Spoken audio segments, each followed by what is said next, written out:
Hello everyone, आज date है 29 जून और द हिंदू न्यूज एनालिसिस में आपका स्वागत है। इस वीडियो में हम द हिंदू की इंपॉर्टेंट न्यूज़ को एग्जाम के पॉइंट ऑफ व्यू से डिस्कस करेंगे। इस न्यूज़पेपर की पीडीएफ का लिंक नीचे डिस्क्रिप्शन में दिया हुआ है या फिर आप direct Telegram channel volcano IAS academy को सर्च करके वहां से भी पीडीएफ को डाउनलोड कर सकते हो। फर्स्ट न्यूज मैप बेस्ड, और आज हम नॉर्थ अमेरिका कॉन्टिनेंट की जो इम्पोर्टेंट स्टेट्स हैं उनके बारे में डिस्कस करने वाले हैं।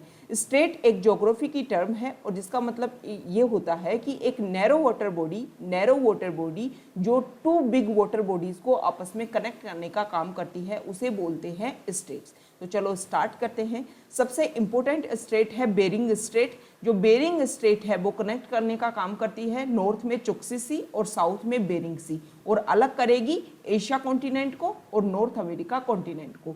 नॉर्थ अमेरिका कॉन्टिनेंट में जो ये रीजन है वो यूएसए के अंडर आता है और इसको अलास्का रीजन के नाम से भी बोला जाता है। ये जो अलास्का रीजन है पहले रशिया का पार्ट था, लेकिन अब ये यूएसए के अंडर आता है। तो नॉर्थ अमेरिका और एशिया कॉन्टिनेंट को अलग करती है बेरिंग स्ट्रेट। थोड़ा सा अगर हम नॉर्थ अमेरिका में अंदर की तरफ मूव करते हैं तो यहाँ पर है डेविस स्ट्रेट। जो डेविस स्ट्रेट है वो बेफिन बे और लेब्राडोर सी को आपस में कनेक्ट करने का काम करती है। यहाँ पर है हडसन स्ट्रेट। हडसन बे और लेब्राडोर सी या फिर अटलांटिक ओशन को आपस में कनेक्ट करने का काम करती है। अगर थोड़ा सा नॉर्थ अमेरिका के हम साउथ की तरफ आते हैं तो यहाँ पर है gulf of Mexico. Gulf of Mexico से दो एरिया कनेक्ट होते हैं। यहाँ पर नॉर्थ में सरेगसो सी है या फिर अटलांटिक ओशन है, और यहाँ पर है कैरेबियन सी। इनको कनेक्ट करने का काम करती है। तो गल्फ ऑफ मैक्सिको और अटलांटिक ओशन ये आपस में कनेक्ट होते हैं फ्लोरिडा स्टेट के थ्रू, और गल्फ ऑफ मैक्सिको और कैरेबियन सी जो हैं वो युकाटान चैनल के थ्रू आपस में कनेक्ट होते हैं। ठीक है, ये जो आइलैंड्स हैं, ये छोटे छोटे आइलैंड्स, इनको बोलते हैं कैरेबियन आइलैंड्स। देखो, इस तरीके की ज्योग्राफी में टर्म, जब छोटे छोटे आइलैंड्स इस तरीके की स्ट्रक्चर बनाते हैं तो उनको बोलते हैं फेस्टून्स। ये कैरेबियन आइलैंड्स, इनको दो पार्ट में बांटा गया है, ग्रेटर एंटिलीज और लेसर एंटिलीज। ग्रेटर एंटिलीज का मतलब होता है जो आइलैंड्स जो बड़े एरिया में, मतलब बड़ी एरिया में हैं, उनको तो बोलते हैं, मतलब साइज में जो बड़े हैं उनको बोलते हैं ग्रेटर एंटिलीज, और लास्ट में जो छोटे छोटे आइलैंड्स हैं उनको बोलते हैं लेसर एंटिलीज। तो ये नॉर्थ अमेरिका कॉन्टिनेंट की जो इम्पोर्टेंट स्टेट्स हैं उनके बारे में हमने डिस्कस किया। अब हम द हिंदू की जो इम्पोर्टेंट न्यूज़ है उनको डिस्कस कर लेते हैं। फर्स्ट न्यूज फ्रंट पेज पर अगर हम डिस्कस करें तो हमने जम्मू एंड कश्मीर का जो इंडियन एयरफोर्स का जो बेस था वहाँ पर कुछ अटैक देखा, और वहाँ पर पाया गया कि ड्रोन की सहायता से वहाँ पर कुछ एक्सप्लोजिव डाले गए जिसकी वजह से दो जगह पर ब्लास्ट हुई। तो उसी की जांच करने के लिए नेशनल इन्वेस्टिगेशन एजेंसी और नेशनल सिक्योरिटी गार्ड ने पाया कि ड्रोन्स को लेकर के वहाँ पर कोई भी डेब्रिज अवेलेबल नहीं है। अब एनएसजी नेशनल सिक्योरिटी गार्ड के बारे में हम बेसिक फैक्ट्स देख लेते हैं। 1984 के समय में जब ऑपरेशन ब्लू स्टार होता है, उसके बाद में ये जो नेशनल सिक्योरिटी गार्ड है, इसको, ये जो फोर्स है, इसको बनाने का आइडिया मन में आता है। National security guard is a counter terrorism unit जो 1986 में जिसको बनाया गया था। इसका जो हेड क्वार्टर है वो मानेसर गुरुग्राम में है। ये मिनिस्ट्री ऑफ होम अफेयर्स के अंडर आता है। ठीक है, और बहुत सारे ऑपरेशन इसके द्वारा किए गए हैं, जिसमें 1986 और 1988 में अमृतसर का जो गोल्डन टेम्पल है उसमें ऑपरेशन ब्लैक थंडर किया गया। इसके अलावा 1993 में जो प्लेन हाईजैक हुआ था इंडियन एयरलाइंस का, उसको बचाने के लिए ऑपरेशन अश्वमेघ किया गया। इसके अलावा गुजरात का जो टेम्पल है अक्षरधाम टेम्पल अटैक 2002 में हुआ, उसको बचाने के लिए ऑपरेशन थंडरबोल्ट और वज्र शक्ति इनके द्वारा कंडक्ट किया गया। Operation black tornado Mumbai blast 2008 में जो मुंबई ब्लास्ट हुए उसमें ऑपरेशन ब्लैक टोर्नेडो किया गया नेशनल सिक्योरिटी गार्ड के द्वारा। नेशनल इन्वेस्टिगेशन एजेंसी जो है वो भी 2008 में जो मुंबई ब्लास्ट हुए थे उसके बाद में ही इसको बनाया गया था, और किसके लिए, अगर टेररिज्म अटैक कहीं होते हैं तो उनकी जांच परीक्षण के लिए नेशनल इन्वेस्टिगेशन एजेंसी को बनाया गया था।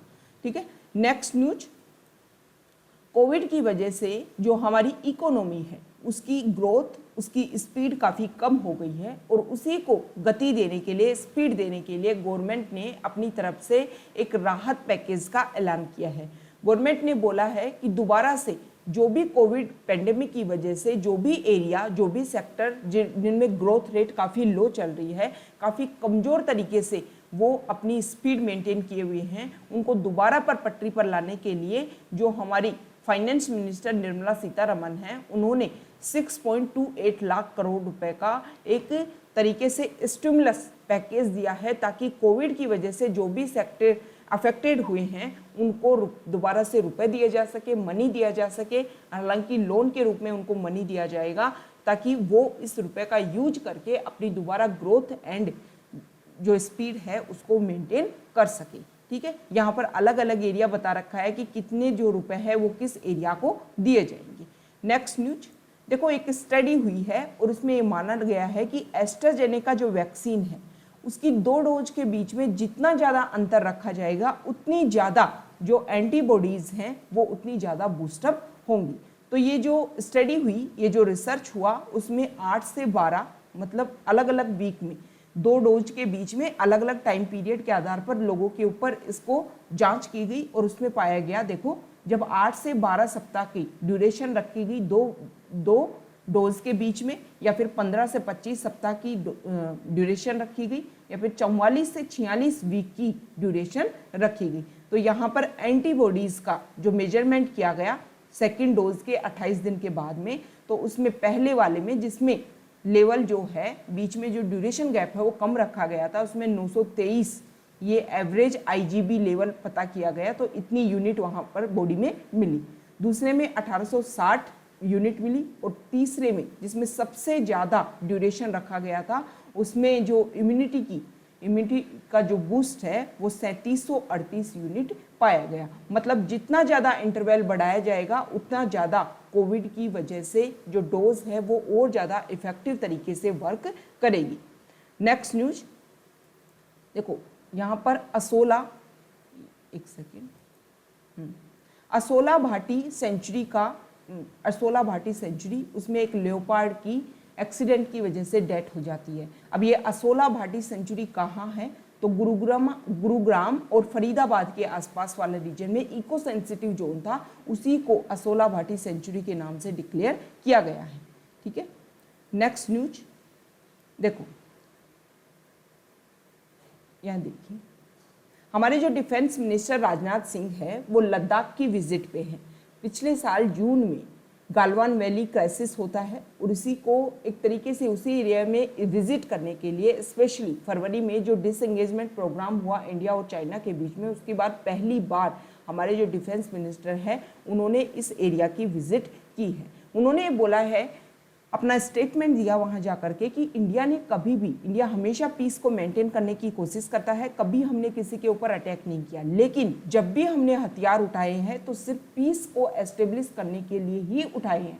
ना तो इंडिया ने कभी किसी कंट्री के ऊपर अटैक किया और ना ही कभी किसी कंट्री के 1 इंच लैंड को भी कैप्चर करने की कोशिश की। मतलब खुद की सॉवरेनिटी को भी इंडिया ने हमेशा मेंटेन किया है और अदर कंट्रीज की जो सॉवरेनिटी को भी इंडिया ने हमेशा से मेंटेन किया है। ठीक, नेक्स्ट न्यूज देखो, आसाम के सीएम हैं, उन्होंने कुछ स्टेटमेंट दिए। उन्होंने बोला कि आसाम में जो मुस्लिम पॉपुलेशन है वो लगभग 29% की दर से इंक्रीज हो रही है और जो हिंदू पॉपुलेशन है वो 10% की दर से, ग्रोथ रेट जो है वो 10% है और इस तरीके से पॉपुलेशन बढ़ती जा रही है। उन्होंने ये बोला कि ज़्यादा पॉपुलेशन की होने की वजह से जब मान लो जो भी आपकी इनकम है उसको आप पहले बांटते हो 2 व्यक्तियों के बीच में और पॉपुलेशन आपके घर की पॉपुलेशन इंक्रीज होकर के 10 हो जाती है, तो वो ही आपके जो मनी है वो बटेगा 10 लोगों के बीच में। तो इससे क्या होगा, पॉवर्टी आएगी। पॉवर्टी आने से एजुकेशन का जो लेवल है वो कम होगा और आपकी जो बेसिक नीड्स है वो आप कंप्लीट नहीं कर पाएंगे। इससे कम अगर पॉपुलेशन कम है तो जो भी आपकी इनकम है वो कम ज़्यादा मतलब अमाउंट जो है जो वो ज़्यादा बटेगा और ज़्यादा बटेगा तो एजुकेशन में ज़्यादा खर्च करोगे, ज़्यादा खर्च करोगे जो तो आपका जो हेल्थ क्राइटेरिया है वो भी आप कंप्लीट करोगे, एक अच्छी लाइफ जियोगे। तो इसी के लिए आसाम के जो सीएम हैं उन्होंने बोला कि 2 तरीके से या तो गवर्नमेंट क्या करे, गवर्नमेंट कुछ ऐसे ऐलान करे कि अगर इन सब चीज़ों को आप फॉलो करेंगे तो ये सहायता गवर्नमेंट के द्वारा दी जाएगी, या फिर फियर डरा करके कि अगर ऐसा किया जाएगा तो ये सारी जो सुविधा जो गवर्नमेंट आपको देती है, मतलब इंसेंटिव और डिसइंसेंटिव दोनों ही तरीके से, भय के तरीके से भी और सुरक्षा का जो नज़रिया दिखाकर भी गवर्नमेंट को इन सबको बैलेंस करना चाहिए, क्योंकि जो पॉपुलेशन जिस तरीके से इंक्रीज हो रही है उसको बैलेंस करने की आवश्यकता है, क्योंकि जो रिसोर्सेज हैं वो लिमिटेड हैं। ठीक है, तो रिसोर्सेज अगर लिमिटेड हैं तो पॉपुलेशन भी लिमिटेड होनी चाहिए। अगर वो अनलिमिटेड तरीके से ग्रोथ होती रही तो रिसोर्सेज को बांटने में, उनको सभी को अवेलेबल करवाने में मुश्किल होने लगेगी।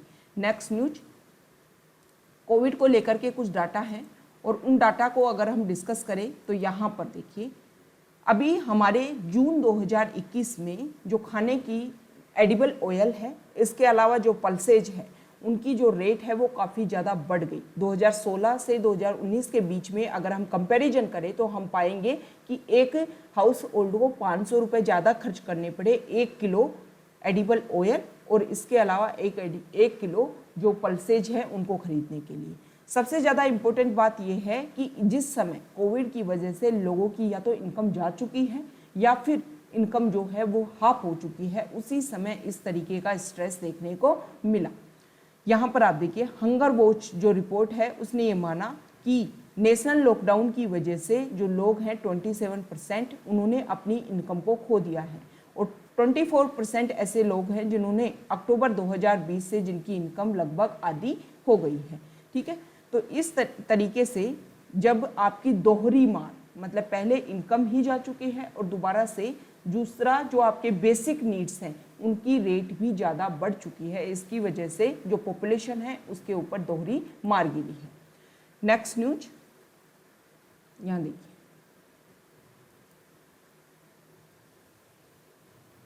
डीआरडीओ ने, जो डीआरडीओ है हमारा, उन्होंने एक नई मिसाइल का परीक्षण किया है और इस मिसाइल को नाम दिया है अग्नि प्राइम।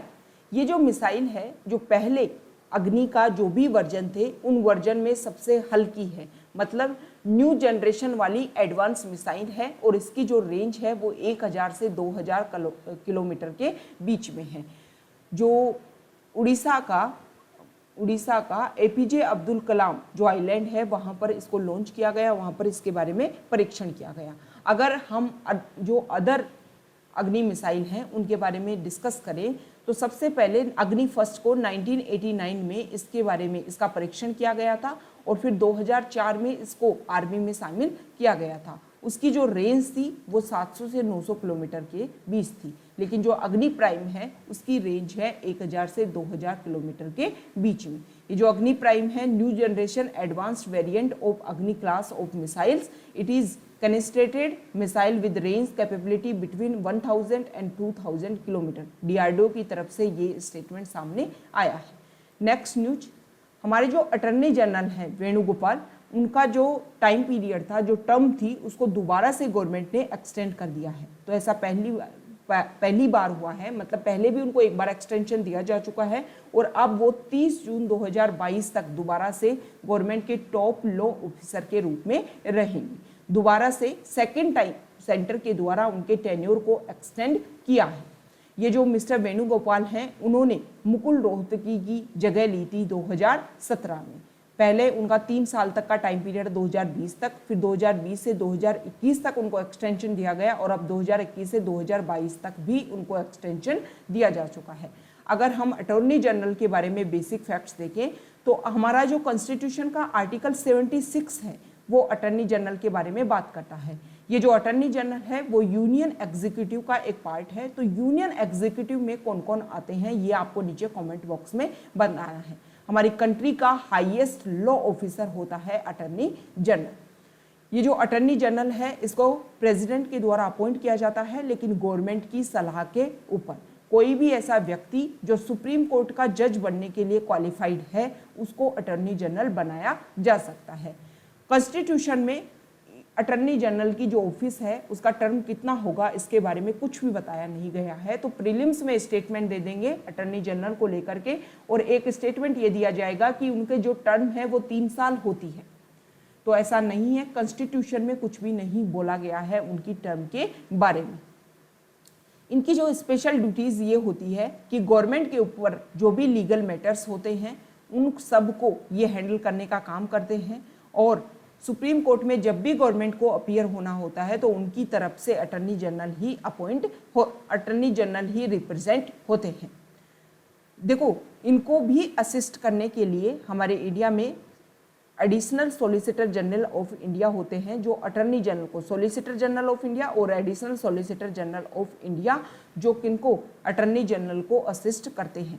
हमारे जो स्टेट होते हैं इंडिया में, जो स्टेट हैं, देखो ये सेंट्रल लेवल पर है और हर स्टेट में सेम इसी तरीके की पोस्ट होती है जिसको बोलते हैं एडवोकेट जनरल, और वो उसको बारे में बताया गया है कॉन्स्टिट्यूशन के आर्टिकल 165 में। नेक्स्ट न्यूज, पी साईनाथ जो हैं उनको 2021 का फुकोका ग्रैंड प्राइज के लिए उनको सिलेक्ट किया गया है। ये जो फुकोका प्राइज उन लोगों को दिया जाता है जो अपने आर्ट और कल्चर के थ्रू या किसी भी तरीके से जो आसियान कल्चर है उसको एक्सटेंड करने की, उसको पूरे वर्ल्ड में फैलाने की काम करते हैं। ठीक है, फुकोका अवार्ड के बारे में अगर हम थोड़ा सा डिस्कस करें तो Fukuoka prize is given annually दिया जाता है to distinguished people to foster and increase awareness of Asian cultures and to create a broad framework of exchange and mutual learning among the Asian people. The grand prize has earlier been awarded to Muhammad Yunus from Bangladesh, historian Romila Thapar and Sarod Mestirio Amjad Ali Khan. 11 Indians have received the Fukuoka Prize. तो इस prize को लेकर के भी prelims में अगर question पूछे जाएं तो आपको पता होना चाहिए कि पहली बार ऐसा नहीं है कि पी साईनाथ को ही अवार्ड दिया गया है। स्पेशली एशियन कल्चर के लिए जो व्यक्ति काम करता है, अवेयरनेस क्रिएट करने का, उसको ये दिया जाता है। और इससे पहले भी 11 इंडियंस ऐसे हैं जिनको फुकोका प्राइज दिया जा चुका है। ये जो प्राइज है वो 1990 में एस्टेब्लिश हुआ था और इन 30 सालों के दौरान अगर हम बात करें तो 28 कंट्रीज से 115 जो पीपल है उनको ये दिया जा चुका है। ठीक है, नेक्स्ट न्यूज फॉरेन पेज से न्यूज है। फॉरेन पेज से यूएस ने बोला है कि ईरान जो है वो सीरिया और इराक में कुछ मिलिशिया हैं उनको सपोर्ट करता है, तो उन एरिया के ऊपर यूएस एयर स्ट्राइक करेगा। नेक्स्ट न्यूज ब्लैक सी को लेकर के है। ब्लैक सी में यूक्रेन और यूएस ने कुछ ड्रिल्स, मतलब कुछ एक्सरसाइज करने की कोशिश की है। ये एक्सरसाइज जब रसिया और UK, the exercise comes days after Russia UK row over warship in disputed waters, मतलब ये ब्लैक सी है। और ब्लैक सी में ये जो रीजन है क्रीमिया, ये यूक्रेन के अंडर आता था लेकिन रशिया ने इसको अपने अंडर ले लिया। अब यहाँ से शिप गुजरती है यूके की, उस शिप को लेकर के रशिया क्लेम करता है कि हमारा जो टेरिटोरियल वाटर है वहाँ से आप लेकर के गुजरे हो, इंटरनेशनल जो लॉ है वाटर के लिए उनको आपने क्या किया है, वायलेट किया है। तो जब से रशिया और यूके के बीच में ये प्रॉब्लम क्रिएट हुई, उसी के बाद में यूक्रेन ने और यूएस ने यहाँ पर एक्सरसाइज करने की कोशिश की है। तो ये ब्लैक सी है, ब्लैक सी का जो व्यू है आप अच्छे से कर लीजिए। टर्की, जॉर्जिया, यहाँ पर रशिया, ये है यूक्रेन, और ये वाला जो रीजन है, ये है रोमानिया, बुल्गारिया। ये जो कंट्री हैं वो ब्लैक सी के साथ में अपने एरिया को, अपनी बॉर्डर को शेयर करते हैं। ये जो टर्की है, टर्की को दो भाग, ये एशियन टर्की है और ये है यूरोपियन टर्की। ठीक है, ये है sea of Marmara. Sea of Marmara जो है वो टर्की को दो भागों में बांटता है। ब्लैक सी और सी ऑफ मरमरा के बीच में जो स्ट्रेट है उसको स्ट्रेट ऑफ बॉस्फोरस के नाम से जाना जाता है। नेक्स्ट न्यूज यहाँ पर देखिए, ईरान, इराक, इजिप्ट और जॉर्डन, उन्होंने एक सबमिट करने की कोशिश की है और ये तीनों जो हैं वो बगदाद में मिल रहे हैं, तीनों कंट्री। और स्पेशली सिक्योरिटी, एनर्जी और ट्रेड, ये जो पॉइंट्स हैं इनके ऊपर डिस्कस किया जाएगा। बहुत समय के बाद में, लगभग 3 डेकेड ऐसे हो गए जब इजिप्टियन जो हेड है वो इराक की विजिट कर रहा है। तो इस मैप को हम देख लेते हैं कौन कौन से कंट्रीज हैं, इराक, जॉर्डन और इजिप्ट, और यहाँ पर ये मिलने वाले हैं। तो तीनों को अगर आप व्यू करोगे तो आप ये पाओगे कि जॉर्डन जो कंट्री है वो एक तरीके से लैंडलॉक कंट्री है, सिर्फ गल्फ ऑफ अकाबा के साथ में अपनी बॉर्डर यहाँ पर वो शेयर करता है। ठीक है, नेक्स्ट न्यूज देखो, यूएस में जॉर्ज फ्लॉयड की डेथ हो जाती है, उसको मार दिया जाता है। उसके बाद में यूएन जो ह्यूमन राइट्स चीफ हैं उन्होंने एक स्टेटमेंट दिया। उन्होंने ये माना कि रेसिज्म जो है वो बहुत ज़्यादा बढ़ रहा है, स्पेशली जो अफ्रीकन डिसेंट के लोग हैं उनको रेसिज्म देखने को बहुत ज़्यादा मिल रहा है और उसकी वजह से वायलेंस डिस्क्रिमिनेशन इंक्रीज हो रहा है और पूरे वर्ल्ड में इनको कर्ब करने की आवश्यकता है। जो यूएन ह्यूमन राइट्स चीफ हैं उन्होंने ये भी बोला कि ये जो भी प्रॉब्लम्स हैं जो काफ़ी सेंचुरीज से ये प्रॉब्लम चलती आ रही है, ऐसा नहीं है कि मिस ट्रीटमेंट अभी किया जा रहा है लोगों के साथ में, जो अफ्रीकन कंट्रीज़ के जो लोग हैं उनके साथ में पहले भी ऐसा किया गया है, लेकिन स्पेशली ये जो प्रॉब्लम है इसको ख़त्म करने की आवश्यकता है। जो भी लोग हैं जो इस तरीके के रेसिज्म को बढ़ावा देते हैं उनको बदलने की आवश्यकता है, उनको इस तरीके से चेंज करने की आवश्यकता है कि इस प्रॉब्लम को हम काउंटर कर सकें।